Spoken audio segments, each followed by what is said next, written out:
Stone presenting Vira, truly independent AI homes, 0% no other charges. போரூருக்கே இது புதுசு at Kattupakkam Porur. 2021 பொது தேர்தலில் நான் நீட்டை ஒழிப்பேன் என்றெல்லாம் கங்கணம் கட்டிய உதயநிதி ஸ்டாலினுக்கு இது ஒரு மறுப்பு அறிக்கை. உதயநிதி ஸ்டாலின் சொன்னா சீக்கிரட் இருக்குன்னு. என்ன சீக்கிரட்டு? ஒண்ணுமே காணல. ஆனால் இன்று விஜய் உலகுக்கு புட்டொன்னு 2-1 வெற்றி விட்டார். பிரதமர் நரேந்திர மோடி அவர்கள் பீகார் சட்டமன்ற தேர்தலுக்கான ஒரு ஆரம்பத்தை கட்டத்தை இட்டார். அப்பொழுது பூத் ஏஜென்ட்ஸ் தான் முக்கியம் என்று சொன்னார். ஆக மொத்தம் அந்த பூத் ஏஜென்ட்டுகளுக்கெல்லாம் அறிவுரை வழங்கக்கூடிய அளவிற்கு நரேந்திர மோடி அவர்கள் சாதனை செய்து காண்பித்தார். அதையேத்தான் இப்பொழுது விஜய் ஆரம்பித்திருக்கிறார் என்று என்னுடைய ஒரு கருத்து. ஐயா ராமதாஸ் அவர்களுக்கு 87 வயசு தாத்தா ராமதாஸ் அவர்களுக்கு இளைஞர்கள் சார்பாக, தமிழகத்தில் இருக்கக்கூடிய மாறி வரும் சூழ்நிலை சார்பாக அவருடைய காலம் அவருடைய அரசியெல்லாம் முடிஞ்சு போச்சுங்க. உதயநிதி ஸ்டாலினை டெப்டி சீஃப் மினிஸ்டர் ஆக்கினத்திலேருந்து துரைமுருகன், நேரு, பொன்முடி, டிஆர் பாலு, ஏன் கண்மொழி, இவங்கெல்லாம் சேர்ந்துட்டு ஒரு ஒரு ஒரு போர்க்கொடி உயர்த்துகிறாங்க. அது வெளியில் தெரியலே தவிர எதுக்காக இன்டர்நேஷ்னல் ட்ரிப்பில் கனிமொழி அனுப்பணும்? ஸ்டாலின் எதுக்காக போகணும் அந்த அம்மா வெளிநாட்டுக்கு? உதயநிதி பதவி உயர்வு கிடைத்தது இந்த அம்மாவை இன்டர்நேஷனல் லீடர் ஆக்கலாம் தான் பண்ணியிருக்காரு. Balancing act. ஐயா ராமதாஸ் அவர்களுக்கு 87 வயசு தாத்தாவிற்கு தவறான கருத்தை சொல்லுகிறார். அவர் கூட்டக்கூடிய கட்சிகளில் ஆளுகள் வருவதில்லை, மாவட்ட செயலாளர்கள் வருவதில்லை, கட்சி பிளந்து விட்டது, கூடிய விரைவில் 2ஆக உடைய இருக்கிறது பாட்டாளி மக்கள் கட்சி. இது திராவிட முன்னேற்ற கழகம் செய்த சதி.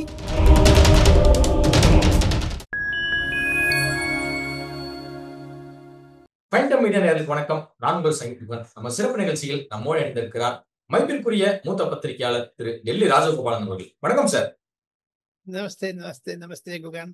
தமிழக வெற்றி கழகத்தின் சார்பில் 3ஆம் ஆண்டு மாணவர்களுக்கான ஒரு கல்வி விருது வழங்கும் விழா முன்னெடுத்திருக்கிறார் விஜய் அவர்கள். தொடர்ந்து போனதும் முன்னெடுத்தாரு, பல விஷயங்களை பேசினாரு. அதற்கு முன்பும் ஒரு முன்னெடுப்பை முன்னெடுத்திருந்தாரு. அதுல பெரியார், அண்ணா, அம்பேத்கர் நீங்க படிக்க வேண்டும் அப்படிங்கிறத சொல்லியிருந்தாரு. காமராஜர் எல்லாம் படிக்கணும்னு சொல்லியிருந்தாரு. தற்போது இன்னைக்கு ஒரு விஷயத்த முக்கியமா அழுத்த தத்துவமா பேசிட்டு இருக்காரு. நீட் மட்டும்தான் உலகம் அல்ல, அதை தாண்டி எவ்வளவோ இருக்கு அப்படிங்கிறது குறிப்பிட்டிருக்காரு. இந்த விஷயத்தை எப்படி? வெற்றி கழகத்தினுடைய தலைவர் விஜய் அவர்களுடைய பேச்சு வரவேற்கத்தக்கது. காரணம் என்ன என்று கேட்டால், இளம் மாணவர்களிடையே பல படிப்புகள், பல முதிர்ச்சியுடைய எண்ணங்கள், இளம் வயதில் இருக்கக்கூடிய ஆலோசனைகளை எல்லாம் பெற்று நீட் மட்டும்தானா என்று கேட்டிருக்கிறார். இதன் மூலமாக தமிழக அரசியலில் ஒரு நூதனமான ஒரு முயற்சியை விஜய் செய்கிறார். இது திராவிட முன்னேற்ற கழகத்திற்கும் 2021 பொது தேர்தலில் நான் நீட்டை ஒழிப்பேன் என்றெல்லாம் கங்கணம் கட்டிய உதயநிதி ஸ்டாலினுக்கு இது ஒரு மறுப்பு அறிக்கை. உதயநிதி ஸ்டாலின் சொன்னா சீக்கிரட் இருக்குன்னு. என்ன சீக்கிரட்டு? ஒண்ணுமே காணல. ஆனால் இன்று விஜய் உலகுக்கு புட்டொன்னு 2-1 வெற்றி விட்டார். நீட் ஒன்று தேவை. இது பாருங்க, BA படிப்பில் 40 அல்லது 45 பிரிவுகள் இருக்கின்றன. புதியதாக விமான நிலையத்தில் இருக்கக்கூடிய ஏர் டிராபிக் கண்ட்ரோல் என்று சொல்லக்கூடிய நுட்பமான தொழில்கள், அதற்கு அயல் நாடுகளில் வேலை ஆள் தேவைப்படுகிறார்கள். தமிழகத்திலிருந்து படித்த மாணவர்கள், நான் யூரோப் சென்றிருந்த பொழுது அவங்க ATCல ஒரு தமிழ்காரர் வேலை செய்யறாரு. ஆச்சரியமா இருந்து பார்த்து. எப்படின்னு கேட்டீங்கன்னா, நான் ஒரு கல்லூரியில் ATC படித்தேன்னு சொன்னார். Air traffic control coordination. பறக்கக்கூடிய விமானத்திற்கும், உதாரணத்திற்கு மீனம்பாக்கத்தில் இன்டர்நேஷனல் ஏர்போர்ட் இருக்கு, அங்க இருக்கக்கூடிய தொலை தொடர்புக்கு ஒரு புதிய படிப்பு வந்திருக்கிறது. அதை தவிர BA MSc hospitality, BA Oracle, MA Oracle science, அப்படிலாம் நிறைய வந்திருக்குங்க. அதெல்லாம் போலாமே தான் விஜய் சொல்லியிருக்கிறார். விஜயினுடைய ஒரு மதிப்பு என்பது கண்டிப்பாக வரவேற்கத்தக்கதாகத்தான் நான் நினைக்கிறேன். அவருடைய பேச்சில் ஒரு திருப்பத்தை காண்பிக்கிறேன். அது திராவிட முன்னேற்ற கழகத்திற்கு எதிர்வினையாகத்தான் இருக்கும். உதயநிதி ஸ்டாலினுக்கு எதிர்வினையாகத்தான் இருக்கும். நல்லவர்கள், நம்பிக்கையானவர்கள், ஊழல் செய்யாதவர்களையே தேர்தலில் தேர்ந்தெடுக்க வேண்டும் அப்படின்னு பேசியிருக்கிறாரு. சோ இதை நம்ம பார்க்கும்போது திமுகவை மறைமுகமா சாடிட்டு, அதே சமயம் தன் கட்சிக்குள்ளும் இப்பவே கேண்டிடேட்டை செலக்ட் பண்ண ஆரம்பிச்சிட்டேன் அப்படிங்கிற சொல்லும் விதமா அந்த பேச்சு அமைந்திருக்கு நினைக்கிறேன். அவர் முஸ்லீமுக்கு தயாராகிறார். புதியதாக கட்சி ஆரம்பித்திருக்கிறார். சில நுணுக்கங்கள் அவருக்கு தெரியாது. திரை உலகில் இருக்கக்கூடிய சில யுக்திகளை எல்லாம் அவர் கையாண்டால் அது வெற்றி பெறுவாரா பெருமாட்டாரா தெரியாது. எனினும் விஜய்க்கு அரசியல் புதுசு. நாம் தமிழர் கட்சியினுடைய சீமான் மற்றும் பாஜக, அதிமுக, திமுக போன்ற கட்சிகளுக்கெல்லாம் வேரூன்றிய கட்சிகள். அவர்களுக்கு அணுகுமுறை நன்றாக தெரியும். நேற்று கூட பிரதமர் நரேந்திர மோடி அவர்கள் பீகார் சட்டமன்ற தேர்தலுக்கான ஒரு ஆரம்பத்தை கட்டத்தை இட்டார். அப்பொழுது பூத் ஏஜென்ட்ஸ் தான் முக்கியம் என்று சொன்னார். ஆக மொத்தம் அந்த பூத் ஏஜென்ட்டுகளுக்கெல்லாம் அறிவுரை வழங்கக்கூடிய அளவிற்கு நரேந்திர மோடி அவர்கள் சாதனை செய்து காண்பித்தார். அதையேத்தான் இப்பொழுது விஜய் ஆரம்பித்திருக்கிறார் என்று என்னுடைய ஒரு கருத்து குகன். ஒவ்வொரு பூத்திற்கும் தேவை 2 பேர் 3 பேர் அல்ல 4 பேர் அல்ல 5 பேர் தேவை என்றெல்லாம் சொல்லுகிறார்கள். இதுதான் முக்கியம் குகன். சார், இப்ப பூத் கமிட்டி மாநாட்டை 2ஆம் கட்ட மாநாடா வேலூரில் நடத்த திட்டமிட்டு இருப்பதாக ஒரு தகவல் வெளியாயிருக்கு தாவேகா தரப்புல. சோ இதை நம்ம பார்க்கும்போது வடக்கு மண்டலத்தை முடிச்சுட்டு அதுக்கடுத்து டெல்டா, தென் மாவட்டம் அப்படின்னு சொல்லிட்டு ஒரு மிகப்பெரிய சுற்றுப்பயணம் மேற்கொள்ள இருக்கிறார் விஜய். விஜயனுடைய அணுகுமுறை போக போகத்தான் வெளிச்சத்திற்கு வரும்.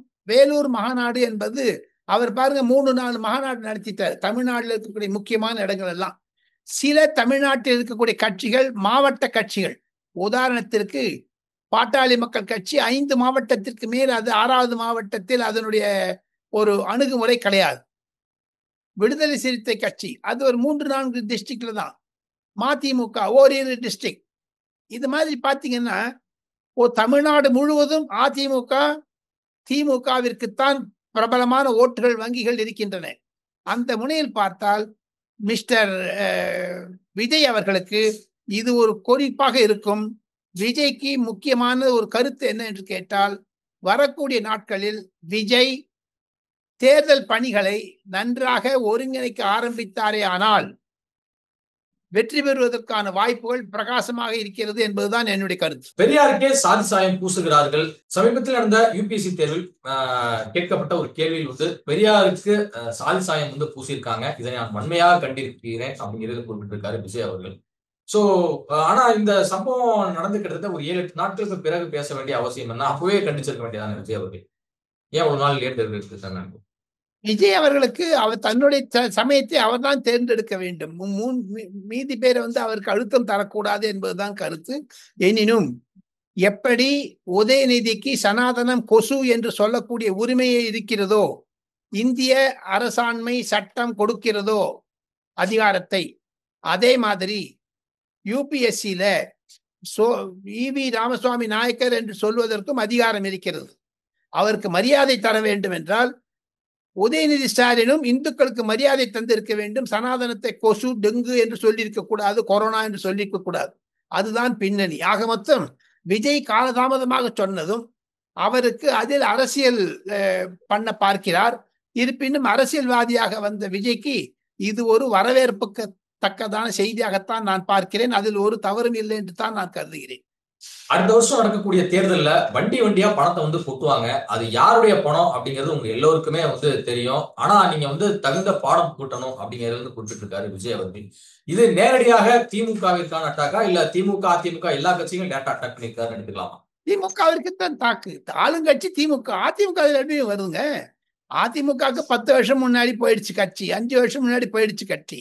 3 தேர்தலை பார்த்து விட்டார்கள். ஆக மொத்தம் வரக்கூடிய நாட்களில் என்னை பொறுத்த மட்டில் தமிழ் வெற்றி கழகத்திற்கும் இருக்கக்கூடிய அதிமுகவிற்கும் ஒரு மாபெரும் திருப்பம் இருப்பதாகத்தான் நான் கேள்விப்படுகிறேன், நான் பார்க்கிறேன்.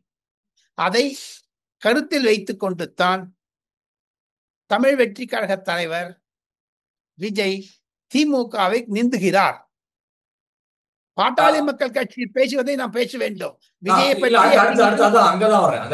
அதை பேசுங்க. நீங்க விஜய் எதுக்கு விஜயை பற்றி இருக்கீங்க? விஜய் முடிஞ்சிருச்சு. விஜய் புது கட்சிங்க. அதுல 10 வரும் 10 போகும். ஆனா ஊழி போன கட்சி பாட்டாளி மக்கள் கட்சி. பாட்டாளி மக்கள் கட்சியில் அப்பா மகனுக்குமான அந்த மோதல் தொடர்ந்து நடைபெற்று வந்ததை பார்த்தோம். இப்ப திடீர்னு ராமதாஸ் அவர்கள் கண்கலங்கி செய்தியாளர் ஒரு பேட்டி கொடுத்திருக்கிறாரு. அதுவும் குறிப்பாக என்ன சொல்லியிருக்காருன்னா, அன்புமணியை 35 வயதில் அமைச்சராக்கியது தவறு என பேசியிருக்கிறார். இந்த மோதல் எங்க போய் முடிய போகுதுன்னு நினைக்கிறீங்க? பாட்டாளி மக்கள் கட்சியினுடைய தலைவர் அன்புமணி ராமதாசனுடைய தகப்பனார் ஐயா டாக்டர் எஸ் ராமதாஸ் 87 வயசு முதியவர். அவர் அரசியலிருந்து ஓய்வு பெற வேண்டுமென்றே கட்சியில் குழப்பத்தை உண்டாக்கி, குடும்பத்தில் குழப்பத்தை உண்டாக்கி வருகிறார். ஐயா ராமதாஸ் அவர்களுக்கு 87 வயசு தாத்தா ராமதாஸ் அவர்களுக்கு இளைஞர்கள் சார்பாக, தமிழகத்தில் இருக்கக்கூடிய மாறி வரும் சூழ்நிலை சார்பாக அவருடைய காலம் அவருடைய அரசியல் முடிஞ்சு போச்சுங்க. மிஸ்டர் ராமதாஸ் பாலிடிக்ஸ் முடிஞ்சு போச்சுங்க. கண்டிப்பாக வன்னிய சமுதாயத்திற்கு ஒரு முகத்தை கொடுத்தார் டாக்டர் எஸ் ராமதாஸ். ஆனால் அன்புமணி ராமதாஸிற்கு, அவருடைய மனைவி சௌமியா ராமதாஸிற்கும் டாக்டர் எஸ் ராமதாஸ் பெரியவர் ஒரு விரோதி மாதிரி ட்ரீட் பண்றாரு. என்னையோ ஹீ இஸ் மை சன் அப்படி கொண்டு போவதை விட்டு எனக்கு கொள்ளி வைக்கிறாரு, கட்சிக்கு வச்சுட்டாரு, சொம்பால் அடிச்சாரு, பாத்திரத்தால் அடிச்சாரு சொல்றதெல்லாம் என்ன கேட்டீங்கன்னா அவர் கொஞ்சம் வியாதி வந்துடுச்சுன்னு நினைக்கிறேன், மன வியாதி. இல்லை என்றால் அப்படி பேச மாட்டார். ஒரு மிகப்பெரிய தலைவராக இருக்கக்கூடியவர் ராமதாஸ் அவர்கள். சோ அவர் மூலமா தான் பேசலாமாங்க அவரு? வன்னியர் சமூகம் மிகப்பெரிய உயரத்துக்கு வந்ததுக்கு காரணம் வந்து ராமதாஸ் அவர்கள் தான். அப்படிதான் அவர் எதை வேணா பேசலாமா?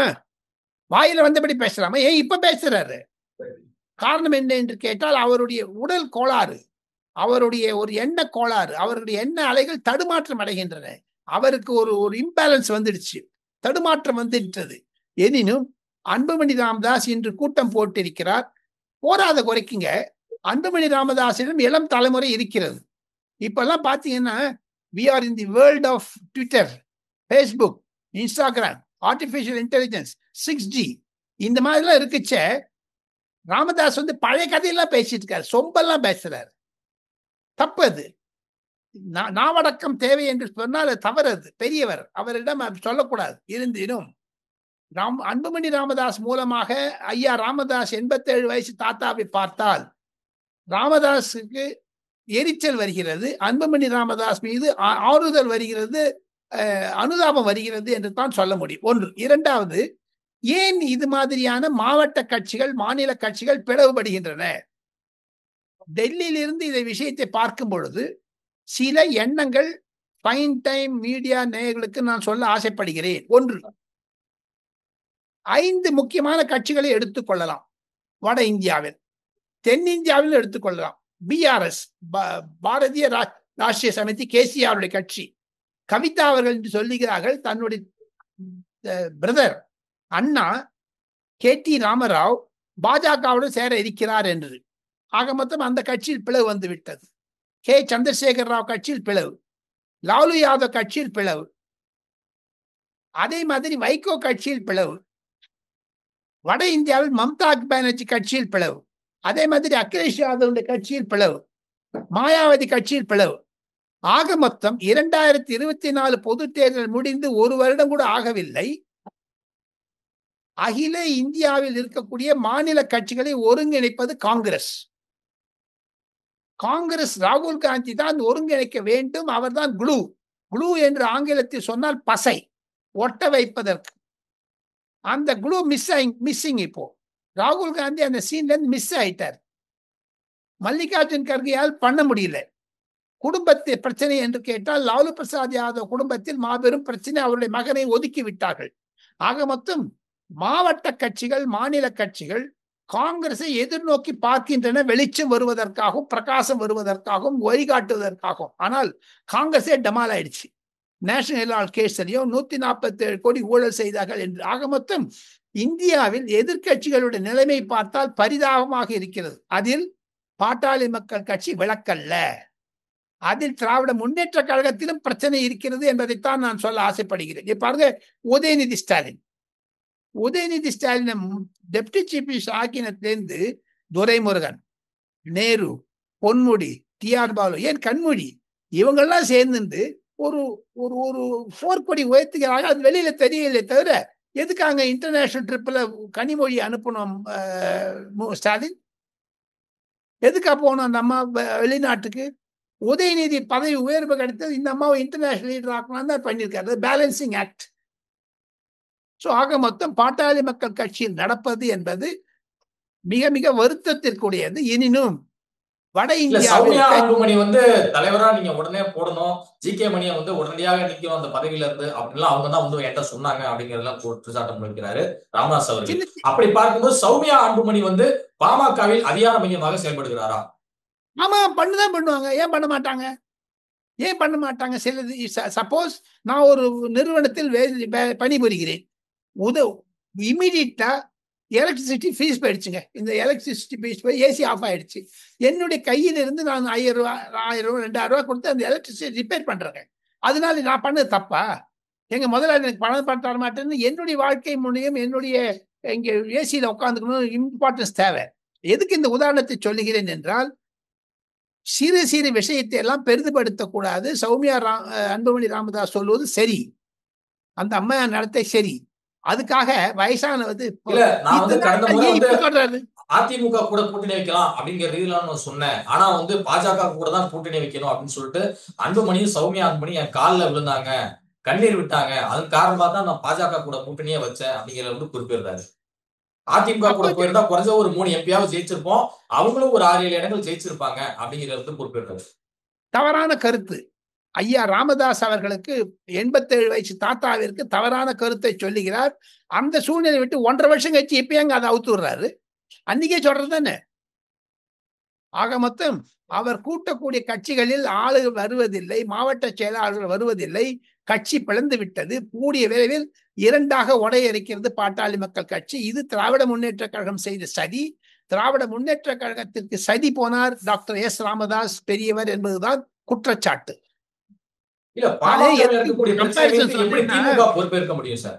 எதுக்கு கம்பேரிசன் சொன்னேன்னா, ஆல் இந்தியா லெவல்ல எல்லா மாநிலத்திலும் கட்சிகள் உடைந்து வருகின்றன. அது எதற்கு காரணம்? அங்க இருக்க இப்ப பாருங்க, ஹேமந்த சோரன் சிபு சோரனுடைய பையன், அவருடைய மருமகள் சீதா சோரன் வந்து பிஜேபி சேர்ந்து வெளில வந்துட்டாங்க. ஆக மொத்தம் பிஜேபி சொல்ல கடிதம் அவர்களுக்கு இருக்கக்கூடிய ஒரு பல ஆயிரக்கணக்கான கோடி ரூபாயில் இருக்கக்கூடிய ட்ரஸ்ட், பொது நிறுவனங்கள் என்னை பொறுத்த மட்டும் ஒரு 20,000 கோடி ரூபாய்க்கு பணம் வச்சிருக்காங்க. அதுக்காக தான் சண்டை, வேற ஒண்ணுமே கிடையாது. ஏன் வந்து எல்லா கட்சியிலும் இருக்குங்க. பாமக விருதுவேலக்கல்லுங்க, எல்லா கட்சியிலும் ட்ரஸ்ட் வச்சிருக்காங்க. இப்ப பாருங்க, திமுக முரசொலி ட்ரஸ்ட், அண்ணா அறிவாலயம் ட்ரஸ்ட் எல்லாம் பாத்தீங்கன்னா உள்ள அப்படி எப்படி நோண்ட பாத்தீங்கன்னா ஈவன் ஏடிஎம்கேல கூட இருக்குதுங்க. எல்லா கட்சியிலும் இருக்குதுங்க. அவங்க கூட சொத்து சேர்க்கை வச்சிருக்காங்க, ரியல் எஸ்டேட் பண்ணியிருக்காங்க.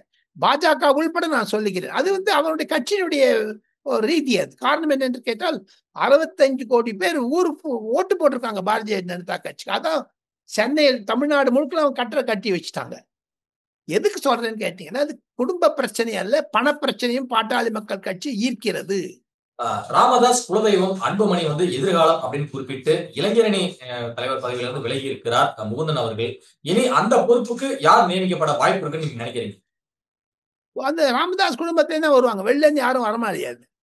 அந்த முகுந்தன் என்பவர் மீண்டும் நியமித்தாலும் ஆச்சரியப்படுவதற்கில்லை. அன்புமணி ராமதாஸ் தான் எதிர்காலம். வன்னிய மாணவர்களுக்கு அன்புமணி ராமதாஸ் தான் வழிகாட்டியாக இருப்பார். டாக்டர் எஸ் ராமதாஸ் அவரே சொல்றாரு, கொல்லி வச்சுட்டாங்க அப்படி இப்படி. கட்சிக்கா அவருக்கா தெரியல, எதுக்காக அதெல்லாம் சொல்றான்னு தெரியல. அவர் வந்து ஒரு வயதானத்தின் காரணமாக, நானும் எனக்கு வயதாடிச்சேன், அவனு யங்ஸ்டர் நான் சொல்லிக்க வரல. ஐயா ராமதாஸ் அவர்கள் வாயடைத்து இருப்பது நல்லது. ஆனா அதே சமயம் இந்த முறை கூட்டணி முடிவு குறித்து நான் தான் முடிவெடுப்பேன்னு சில நாட்களுக்கு முன்பு பேட்டியெல்லாம் கொடுத்தாரு ராமதாஸ் அவர்கள். அப்ப கூட்டணி கொடுத்த முடிவு வந்து ராமதாஸ் தான் எடுக்க போகிறாரா, இல்ல அவசர பொதுக்குழுவை வந்து அன்புமணி கூட்டினால் அது வந்து செல்லுபடி ஆகுமா? அதுக்குள்ள கட்சி உடைஞ்சிருங்க. பாட்டாளி கட்சி 2ஆக உடையும். ஐயா ராமதாஸ் டிஎம்கேவோட போவாரு, அன்புமணி ராமதாஸ் ஏடிஎம்கேவோட வருவார். Simple as that. இதன் மூலமாக விடுதலை சிறுத்தை கட்சியில் பிரச்சனை வரும், இதன் மூலமாக காங்கிரஸில் பிரச்சனை வரும், இதன் மூலமாக திராவிட முன்னேற்ற கழக அணிக்கு ஒரு பிரச்சனை வரும். எழுதி வைத்துக் கொள்ளுங்க. காரணம் என்னன்னா, இப்ப பாருங்க, மதிமுக சண்டை வந்தது. மல்லை சத்யாவிற்கும் துரை வைகோவிற்கும் ஏதோ சமாளிச்சாரு. அவர் ராஜ்யசபா இல்லாத போயிடுச்சு வைகோக்கு. இதெல்லாம் வச்சு பார்த்தா ஒரு ஏற்றத்தாழ்வு இருக்கத்தான் இருக்கும். கட்சி என்றால், அரசியல் என்றால் மேலும் கீழே போகத்தான் இருக்கும். இப்ப அன்புமணி அவர்கள் 3 நாட்களாக வந்து பல்வேறு மாவட்ட நிர்வாகிகளை சந்திக்க இருக்கிறார். மாவட்ட தலைவர், மாவட்ட செயலாளர், மற்ற ஒன்றிய செயலாளர் சந்திக்க இருக்கிறார். சோ இந்த நிர்வாகிகள் சந்திப்பு கூட்டம் என்பது ராமதாஸ் அவர்களை கோபமடைய செய்கிறதா? ஆமாமா, கண்டிப்பாக சோகம் அடைய செய்யும், கோபம் அடைய செய்யும். இதுவரை உங்க பல்வேறு கருத்துக்களை உங்களோடு பகிர்ந்தமைக்கு மிக்க நன்றி.